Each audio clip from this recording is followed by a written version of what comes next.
finalizar el tema concursos para así empezar un curso, para empezar una clase nueva. Eh, Les digo, espero que estén todos bien, que me estén escuchando bien. Yo a medida que van entrando los voy admitiendo, así que este,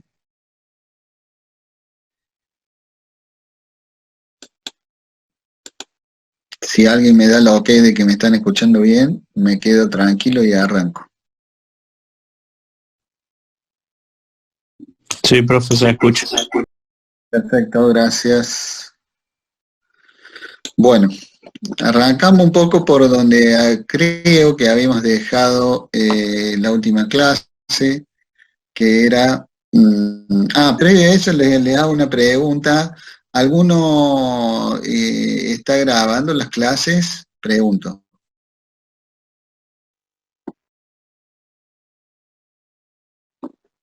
Sí, profe, hay un par de chicos que le graban. Bueno, si me pueden pasar o informar el nombre y la dirección, digo, para que en la dirección de correo, para contactarnos con él, así lo hacemos y las cargamos todo en una página de YouTube. Así lo hacemos todo más, eh, más institucionalmente, ¿sí? Si me pueden mandar un mail con el nombre y la dirección de correo, así nos contactamos con él y le pedimos las clases, así las subimos ahí al canal de YouTube. ¿Mm? Hay un drive con todas las clases grabadas. Bueno, pero por favor, el que lo grabe, pase el nombre y la dirección de mail. Así coordinamos bien y vemos a dónde lo están cargando, así hemos repartido cosas. ¿Eh? Bueno, otra cosa importante, estamos viendo el tema de los exámenes. Para, vamos a empezar exámenes. Si alguno tiene algún compañero que está interesado en rendir ahora en mayo, va a ser complicado mayo para rendir exámenes finales, salvo que tenga una aprobación directa. El resto, bueno, primero rendir un parcial, o sea, vamos a probar con un parcial, esto obviamente que es absolutamente todo nuevo para nosotros y para muchos de ustedes también, así que primero vamos a hacer un parcial y después veremos si de acuerdo con lo que salga el parcial y los problemas o no que tengamos, ojalá que vaya todo bien, todo bárbaro, veremos qué resolución tomar respecto a los exámenes finales me refiero, ¿no? Así que si eso tienen algún compañero, amigo, demás, que esté con esa inquietud, porque hemos recibido varios mensajes y bueno, todavía no hay resolución al respecto, ¿sí? Estamos viendo recién el tema de los parciales, que eso es prácticamente un hecho, que acá 10 días va a estar para rendir el parcial.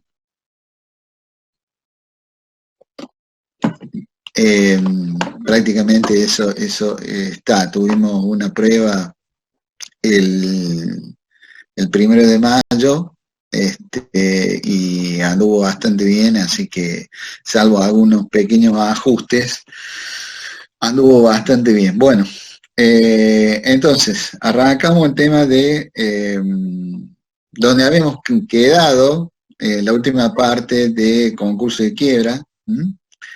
Eh, Comparto la pantalla. Era la última parte, me parece. Si no, si alguien me dice lo contrario, pero nos quedaba muy poco. ¿Mm?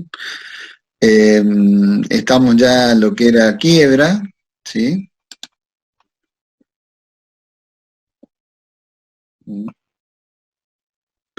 Lo que era quiebra acá. Eh, Bueno, todo esto lo habíamos visto, o sea, hago un pequeño repasito. Acá quiebra la quiebra puede transformarse en concurso, sí, se puede transformar en concurso con el acuerdo, obviamente, de los acreedores y del propio deudor. El deudor o el acreedor puede desistir de la quiebra propia o quiebra pedida, claro, obviamente, sí se puede hacer. El periodo de sospecha, ¿se acuerdan que habíamos visto para determinar las operaciones que pueden ser observadas? O sea, alguna venta encubierto, el hecho del vaciamiento, hablamos del vaciamiento de la empresa, es decir, si este deudor quebrado vendió para cuidarse, para protegerse y proteger los bienes en detrimento de los acreedores, bueno, esas operaciones pueden ser observadas, con lo cual por eso se fija 2 años para atrás 2 años a partir de la cesación de pago, ¿no?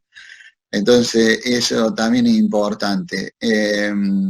La quiebra de la sociedad significa la quiebra de los socios. En el caso de las sociedades colectivas, porque esas sociedades, ustedes se acuerdan, eran socios con responsabilidad ilimitada, solidaria y subsidiaria, con lo cual la quiebra de una sociedad colectiva arrastra al patrimonio de los socios que la componen. Bueno, y lo de la calificación de crédito, que eso ya lo habíamos hablado, privilegio especial, privilegio general y quirografarios. Entonces, a partir de ahí, seguimos, ¿sí? Bueno. Las consecuencias para el fallido según su conducta o accionar, bueno, la inhabilitación para siempre en el caso de personas jurídicas, o sea, una SRL que llega a la quiebra, obviamente no puede ejercer nunca más la actividad comercial. No es el caso, por ejemplo, de la persona humana. En el caso de la persona humana, salvo de que se verificara algún tipo de fraude, por eso es importante el tema de los 2 años y el de periodo de sospecha, para calificar la conducta del deudor, es importante por esta causa, ¿no es cierto?, para verificar si se origina una causa penal o no. Por supuesto que si el síndico informa de que hay una conducta fraudulenta por parte del concursado o del quebrado, evidentemente puede originar una causa penal que va mucho más allá de esta causa comercial, ¿no es cierto? Y ahí obviamente que puede hasta ir privado de su libertad, o se puede ir preso. Es lo que decía acá, acción penal cuando existan autos fraudulentos o penales, ¿sí? Bien. Pequeño concurso de quiebra son para aquellas empresas, personas humanas o jurídicas, ¿no es cierto?, que el pasivo, o sea, lo que nos deben los terceros, perdón, lo que esa empresa debe a terceros, no supera los 300 salarios mínimos vital y móvil, hoy son 16.000 largos, que no exista más de 20 acreedores y que no tenga más de 20 trabajadores. Esta es una posibilidad que se le da a aquellas empresas, a aquellas pymes, que tienen la desgracia de ser declaradas en quiebra, y bueno, es una posibilidad que supuestamente es más sencilla, pero en términos de los hechos, por experiencia de colegas y demás, en los hechos no es tan así y no es mucho más barato, o sea que también es bastante, digamos, no tiene mucho sentido hacer esta diferencia en pequeños concursos de quiebra porque los procedimientos son muy similares, ¿sí? Así, y en cuanto a costos lo mismo, ¿no? O sea, evidentemente que los costos que implica una quiebra son sumamente, además de las consecuencias finales, ¿no? Son muy importantes porque hay honorarios, hay hay tasas de justicia, etcétera. Acuerdo preventivo extrajudicial, obviamente que esto es lo ideal, el acuerdo entre los acreedores y el deudor, obviamente que para que ese acuerdo sea ley, tiene que estar homologado por el juez. Una vez que está homologado por el juez, tiene el mismo efecto, digamos, que fuera un acuerdo de un concurso preventivo, o sea que a partir de ese acuerdo se modifica los pasivos del deudor, ¿no es cierto?, de acuerdo a lo que surja de ese acuerdo. Entonces, eso es lo que es un acuerdo preventivo extrajudicial. O sea, ¿qué quiere decir extrajudicial? Que se hace, digamos, al margen del proceso judicial, al margen del proceso judicial. Se juntan, se llega a un acuerdo en cuanto a la modalidad de pago, por supuesto que tiene que ser un acuerdo integral con todos los acreedores, y después ese acuerdo se presenta, sí, en el juez, ante el juez, para ser homologado, ¿sí? Bien. Hasta acá es lo de concurso de quiebre, ¿sí? Cualquier cosa me preguntan al final del recorrido de esta clase, pero bueno, esto es lo que vamos a ver en cuanto a concursos de quiebre. Bien, lo que vamos a seguir ahora, vamos a comenzar un tema nuevo que tiene que ver con la contabilidad. Vamos a empezar a ver todo lo que hace al aspecto contable, cuál es el papel de la contabilidad, en qué consiste. Vamos a empezar a caminar juntos ese camino. Yo sé que muchos de ustedes algo de contabilidad habrán visto en el secundario, algunos por supuesto que no habrán visto nada, pero no, aquellos que no han visto nada no se asusten porque no tiene por qué afligirse ni preocuparse, porque es una cuestión bastante sencilla de entender y no van a tener mayores dificultades. De todos estos años que hemos estado dictando estas clases, no hemos tenido mayores dificultades, al contrario, han sido los que nunca han visto contabilidad los mejores alumnos, así que, porque el resto, como dice, yo esto lo vi, entonces medio como que se descuida un poco, se relaja y al final un poco empiezan a las patinadas, ¿no? Entonces yo le propongo ir viendo algunos conceptos contables centrales. Esto está tomado, digamos, si bien un resumen, está tomado del material que está dentro de la UB. La idea también, atento que la UB tiene algunos problemas en cuanto a la capacidad sobre todo por la capacidad que tiene de almacenaje y demás, es muy probable que abramos y creamos clases en Classroom, para lo cual yo ya les voy a pasar las claves para entrar, donde vamos a ir colgando también todo este material y el material que está en la web, vamos a ir replicando todo para aquellas personas, para aquellos alumnos que prefieran ir viendo a través de Classroom. Bueno, como un digamos, un espejo, no es que en un lado va a haber una cosa, en otro lado no, otra, no, para nada, todo va a estar, digamos, copiado. Bien, y es muy probablemente que a través de esa misma base hagamos el examen parcial, que estamos trabajando en eso, ¿sí? Entonces, les vuelvo a repetir, vamos a comenzar con conceptos contables centrales a través de estas gráficas muy sencillas, vamos a ir viendo conceptos puntualmente y vamos a ir agregándole matices a cada uno de estos conceptos para que ustedes vayan entendiendo, ¿no es cierto? Bien, ¿en qué consiste la contabilidad? Bueno, Profe, primero... disculpe que lo Sí, moleste. Me parece que está mostrando algo y nosotros hacemos el PowerPoint. O sea, ¿cómo? me parece que está mostrando algo y nosotros estamos viendo el PowerPoint todavía, la parte de acuerdo preventivo extrajudicial. Ah, no está mostrando, no se está viendo esto. Profe, se ve Acá el acuerdo concepto. preventivo. Se ve el PowerPoint todavía, el anterior, el de quiebra. Espera. Bueno, gracias. Vamos a ver si lo puedo solucionar. Deme un segundo. Un segundito.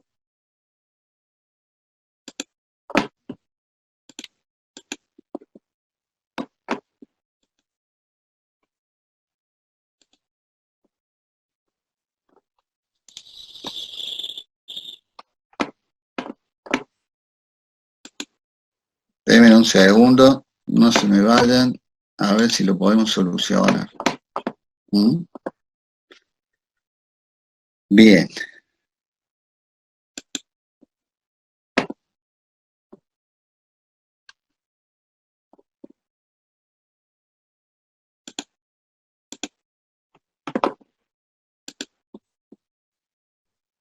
Vamos de nuevo ahí, a ver qué se ve. Ahí que ven. ¿Ahí estamos o no? Sí, ahora se ve el precio, profe. ¿Ahora estamos? Bueno. Bueno, ahora me quedo más tranquila. Entonces vamos a ir repasando, por ejemplo, qué es lo que es concepto de contabilidad, le vamos a ir agregando cosas, más allá de lo que puede estar en este Power, vamos a ir viendo cosas de en qué consiste la contabilidad, ¿no?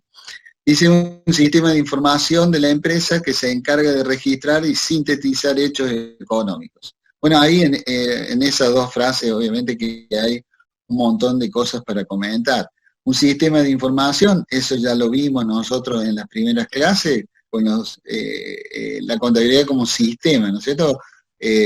Con inputs y con output, es decir, hay un procesamiento también de ingresos de información en la cual sirven después para generar informes a los efectos de la toma de decisiones. O sea, a ver, ¿para qué quiero yo registrar algo si no es para después analizarlo y tomar decisiones? Y otro de acá de los aspectos importantes a destacar son los hechos económicos. A ver, ¿a qué llamamos hecho económico? Ese es lo importante. Son todos aquellos traducibles en pesos. ¿Y por qué pesos? Porque los pesos son la moneda de curso legal que tiene el país. Entonces, todos los hechos económicos tienen que estar traducidos en pesos. Eso no significa de que no existan trueque, que no exista compra-venta en dólares, de ninguna manera. Son hechos económicos, pero al momento de hacer los informes o hacer las registraciones contables, la contabilidad los toma en pesos, a la cotización, por ejemplo, del informe, a la fecha del informe.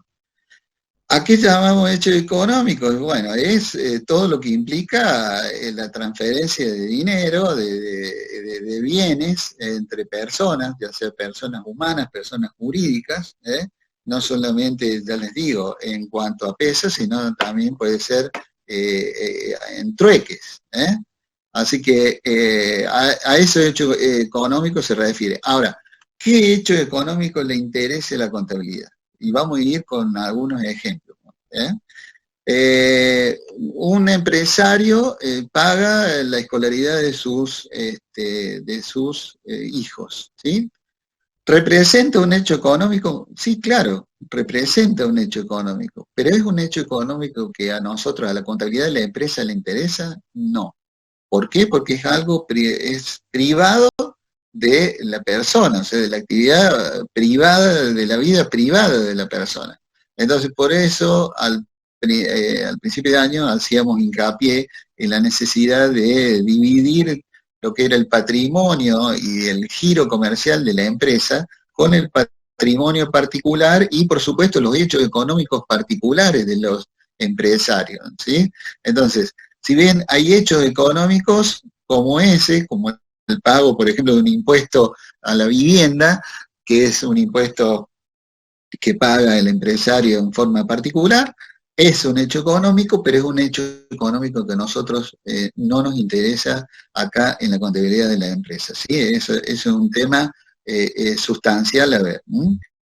Del ciclo, seguimos analizando el concepto de contabilidad. Del ciclo operativo a partir de un capital inicial cronológicamente durante varios ejercicios económicos. ¿A qué llamamos? Y ahí paramos un poquito. Ciclo económico, ¿sí? O ciclo operativo. El ciclo operativo, y yo creo que también en alguna parte ya lo hemos mencionado, pero vale la pena repetirlo porque es muy importante. El capital inicial, o sea, yo tengo pesos y esos pesos a partir de ese ciclo operativo se vuelven a transformar en pesos. ¿Qué quiere decir? Yo arranco mi actividad o la empresa arranca la actividad con cierta cantidad de dinero, pesos. Esos pesos se transforman, compro mercadería, ¿sí? Compro mercadería. Ahora, la mercadería esa que compro, ¿la vendo inmediatamente? Obviamente que no. Tendría que tener mucha suerte de venderla inmediatamente. Pero generalmente tiene un lapso que esa mercadería va a permanecer en los depósitos, ¿sí? Bien, normalmente, atento a que hay una competencia tremenda, ¿qué es lo que hago? ¿Qué hace el empresario? Da facilidades de pago, ¿no? Entonces, alcanzo a vender la mercadería, pero doy facilidades de pago, o sea que hasta cobrar la mercadería va a pasar un tiempo. Van a pasar unos días. O sea, en el ejemplo, si la mercadería demora en el depósito 30 días y le doy 60 días más a mi cliente para que me pague esa mercadería que le vendí, o sea que tengo 90 días para hacerme del dinero. O sea que el ciclo operativo de esa empresa es ese. O sea, comprar a partir del peso que tuve en el capital inicial, volver a que a transformarse en peso. Volver a transformarse en peso.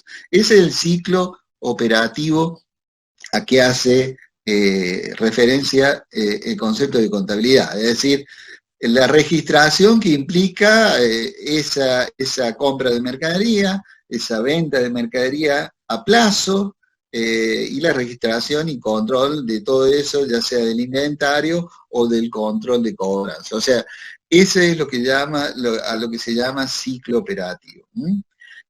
Seguimos, ¿no? Mediante la teneduría de libros para brindar información resumida en cuentas a usuarios, paramos ahí.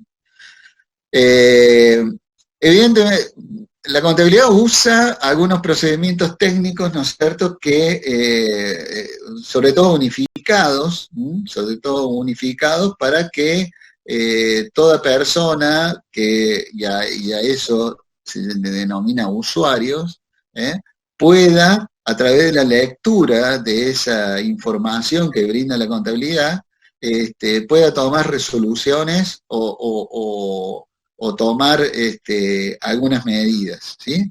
Entonces, esas resoluciones técnicas, esas medidas técnicas unificadas, son las que hablan de la teneduría del libro, es decir, donde la empresa, a través de la contabilidad, registra todas esas operaciones de su ciclo operativo en lo que vamos a llamar nosotros en acumuladores, o sea, en cuentas que son acumuladores. Y esas registraciones tienen un modo sistemático de registrarlo, o sea, no, ¿cuál es la idea? ¿Y por qué hablo de unificación? O sea, No, esto no puede estar librado a los intereses particulares de cada empresario, ¿sí? Eh, Puede estar eso tiene que estar librado a normas, primero, legales, ¿m? Y, por supuesto, tiene que estar ligado a normas técnicas unificadas. Normas técnicas que establecen los colegios profesionales de ciencia económica de todo el país, que los contadores y los llevadores del libro, los antiguos llevadores del libro, tienen que cumplir, ¿sí? Por supuesto que hay una situación financiera, hay una situación económica, histórica y actual, futura, por parte del ente, y ahí entramos en un camino que, digamos, empieza, por ejemplo, en cuanto a la conveniencia de exceder los términos mínimos que tiene que tener la contabilidad. ¿Y a qué me refiero a eso? Recién hablamos de que la contabilidad es en pesos, moneda nacional de circulación. Pero nadie impide de que bajo estas circunstancias, en una economía tan fluctuante como la nuestra, con una moneda tan depreciada, nadie impide que las empresas puedan llevar una contabilidad paralela en dólares. Nadie lo impide. Lo que sí es norma, llevar la contabilidad conforme lo establecen las leyes y las normas técnicas. Que eso quede bien claro, es decir, yo puedo tener varias contabilidades en monedas fuertes, pero siempre tengo que mínimamente cumplir con la ley y la contabilidad en pesos, ¿sí? Lo mismo ocurre con una contabilidad histórica, contabilidad histórica corresponde a la contabilidad de ejercicios anteriores, la actual obviamente corresponde a la contabilidad del día a día. Y la contabilidad futura es una proyección. La contabilidad futura no la exige la ley, pero es una conveniencia y una necesidad del empleado, del empresario, llevar una contabilidad futura para proyecciones.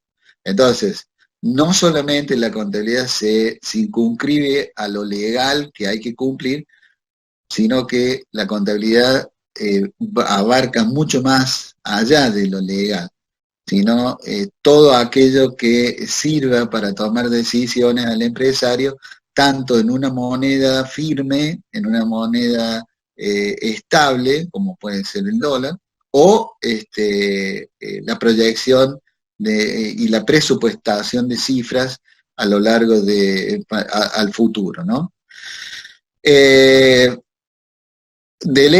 Sigo leyendo, del ente para analizar e interpretar la gestión empresaria y realizar diagnóstico y pronóstico para la toma de decisiones. Bueno, un poco me anticipé a esa frase en cuanto a la presupuestación y en cuanto a la posibilidad de tomar un diagnóstico de la situación actual de la empresa, que es en definitiva lo que nosotros vamos a llegar cuando estemos hablando de un poquito más adelante del programa, ¿sí? Entonces seguimos con el otro concepto, que hablamos de capital inicial. En 6 minutos se corta la reunión, retomamos después, si todos están de acuerdo y si ustedes me siguen. El capital inicial, obviamente que todo en la contabilidad se arranca con un capital inicial. ¿Cuál es el capital inicial? Bien, en el caso de una empresa jurídica, o sea, de una persona jurídica, el capital inicial está dado por el capital que aportan los socios al momento del nacimiento de la empresa, ¿sí? Ese capital está expuesto en el contrato social y obviamente que según sea, ustedes eso ya lo habíamos visto, según sea la empresa, va a tener más o menos formalidades a cumplir respecto de ese capital inicial. el capital inicial de una sociedad anónima debe pasar por ser aprobado, en realidad el contrato social, por personas jurídicas y recién inscripto en el código, en el registro público de comercio. En cambio, en una SRL directamente va inscripta en el registro público de comercio, ¿sí? Obviamente que ese capital inicial se va modificando a través de lo que es esos hechos económicos que habíamos dicho, se va modificando periódicamente, esto es todos los días, ¿sí? A ver, ¿cómo modificamos ese capital inicial? Volviendo al ejemplo de la mercadería que compré, yo esa mercadería la compré a un determinado precio, por ejemplo a 10 pesos. Cuando yo la vendo, no lo voy a vender a 10 pesos, porque no estoy haciendo caridad en una empresa, o por lo menos en este ejemplo no estamos haciendo caridad, entonces la estoy vendiendo con un margen de utilidad. Vamos a suponer que el margen sea del 100%, como para darle un ejemplo redondo y fácil. O sea que a esa mercadería que compré a 10 pesos, la voy a vender a 20 pesos, ¿sí? Eso va a implicar que un aumento del capital del cual yo inicié. O sea, inicié con 10 y ahora tengo 20. O sea que ese hecho económico implica la modificación del capital inicial, aumentándolo en virtud de las utilidades que tengo yo de mis ventas. Contrariamente, se va a modificar en lo negativo cuando tenga que pagar gastos. En algunas medidas no se van a modificar, hay hechos económicos que no modifican el capital inicial. Por ejemplo, un hecho económico, nació mi empresa con 100 pesos y compré mercadería por igual monto, o sea que mi capital inicial sigue siendo 100 pesos. Cambia si en vez de ser pesos van a ser mercadería, o sea, va a cambiar no cuantitativamente, sino cualitativamente, ¿sí? Eso es el concepto de capital inicial, el aporte inicial de dinero al comienzo de dicho ejercicio, ¿sí? Bien, seguimos con los conceptos. Siempre el ejercicio, siempre la contabilidad se basa en ejercicios económicos, ¿sí? El ejercicio económico normalmente abarca 12 meses. Esto no quiere decir que el ciclo operativo de la empresa sea de 12 meses, pero obviamente que va a haber una multiplicidad de ciclos operativos dentro de esos 12 meses que normalmente abarcan los informes contables o el ejercicio económico contable. 12 meses que obviamente que están a elección del empresario, o sea, no hay una obligatoriedad que sea del 1 de enero al 31 de diciembre, para nada. Eso va a depender, digamos, del tipo de actividad que desarrolle el empresario y obviamente siempre mirando en el objetivo final, que es el de tomar decisiones. A ver, vamos a un ejemplo para que a ustedes les quede más claro. Yo tengo una empresa agropecuaria, siempre digo yo, en realidad quiero decir una empresa, tiene una actividad agropecuaria, ¿no? Una actividad de siembra de granos gruesos. Bueno, el proceso de siembra de granos gruesos comienza a partir de septiembre o octubre, ¿sí? Hasta que esa cosecha se levante, estamos hablando de soja, por ejemplo, recién va a estar en abril, mayo, o sea que ahora ya están prácticamente todos los campos cosechados. Y normalmente la venta se produce de acá, o sea, de esa fecha de cosecha a unos 30 días más. Con lo cual, el proceso de el balance o el informe contable bien podría abarcar del 1 de junio al 30